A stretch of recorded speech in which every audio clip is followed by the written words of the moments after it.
तो दोस्तों Hyundai Motors ने अपने क्वार्टर फोर के नंबर को डिस्क्लोज कर चलिए देखते हैं क्या है क्वार्टर फोर के नंबर्स के अंदर। लेकिन उससे पहले बता दूं कंपनी की ओर से डिविडेंड की भी अनाउंसमेंट की गई। एक अच्छा खासा डिविडेंड आप कर सकते हैं। 21 रुपये के हिसाब से कंपनी आपको डिविडेंड देने जा रही है। चलिए कंपनी के नंबर देखते हैं। डाटा मिलियंस में मैं आपको क्रोस बता रहा हूँ।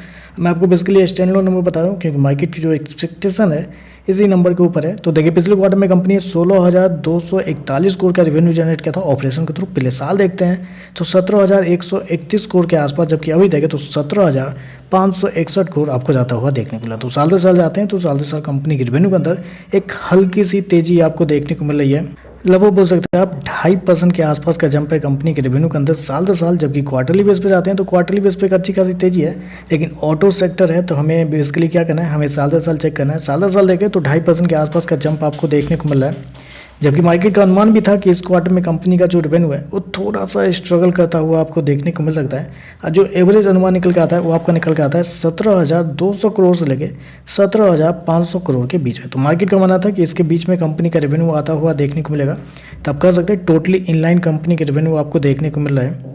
चलिए कंपनी के खर्चे क्या निकलते हैं वो देखते हैं। तो देखिए पिछले क्वार्टर में कंपनी 14,966 करोड़ खर्च की थी। पिछले साल 15,244 करोड़, जबकि अभी देखें तो 15,632 करोड़ आपको जाता हुआ देखने को मिला। तो खर्चे भी देखें तो खर्चे भी कंपनी के ठीक है, कंट्रोल में ही आपको देखने को मिल रहा है। चलिए कंपनी का प्रॉफिट क्या निकलता है वो देखते हैं। तो देखिए पिछले क्वार्टर में कंपनी 1124 करोड़ के प्रॉफिट में थी। पिछले साल 1649 करोड़ का प्रॉफिट, जबकि अभी देखें तो कंपनी का प्रॉफिट 1582 करोड़ आपको जाता हुआ देखने को मिला। तो साल दर साल जाते हैं तो साल दर साल कंपनी का जो प्रॉफिट है वो आपको गिरता हुआ देखने को मिल रहा है। लगभग बोल सकते हैं 4-4.5% के आसपास की गिरावट है कंपनी के प्रॉफिट के अंदर। हालांकि मार्केट का पता भी था कि कंपनी के प्रॉफिट गिरेंगे। क्वार्टरली बेस पर बढ़ता हुआ देखने को मिला है, लेकिन क्वार्टरली बेस पर हमें जज नहीं करना है।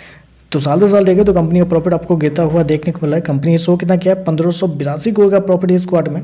जबकि मार्केट का जो रेंज जो निकल के आ रहा है कंपनी के प्रॉफिट को लेके वो था आपका 1220 करोड़ से लेके 1430 करोड़ के बीच में। मार्केट का मानना था कि इसके बीच में कंपनी का प्रॉफिट आता हुआ देखने को मिलेगा। तो लेकिन यहाँ पर प्रॉफिट देखें तो मार्केट के एस्टीमेट से बेहतर आपको देखने को मिल रहा है।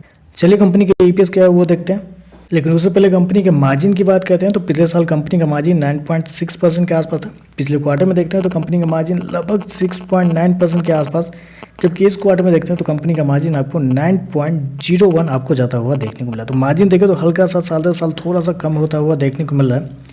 चलिए कंपनी के ईपीएस क्या निकलता है वो देखते हैं। तो देखिए पिछले क्वार्टर में लगभग 14 रुपये के आसपास, पिछले साल 20 रुपये के आसपास, अभी देखें तो 19.5 रुपये आपको देखने को मिल रहा है। और जिस प्राइस पे शेयर आपको ट्रेड करता हुआ देखने को मिला है जो कि लगभग 1840 रुपये के आसपास है, उस पर अगर करंट पी अगर आप निकाल के देखते हैं तो 27 के पी पे शेयर आपको ट्रेड करता हुआ देखने को मिल रहा है। तो ओवरऑल अगर देखें तो नंबर कुछ खास आपको देखने को नहीं मिल रहा है। एवरेज नंबर आप कर सकते हैं क्योंकि रेवेन्यू इनलाइन आपको देखने को मिला है। प्रॉफिट देखें तो एस्टीमेट से बेहतर आपको देखने को मिल रहा है, लेकिन साल दर साल गिरता हुआ भी देखने को मिल रहा है।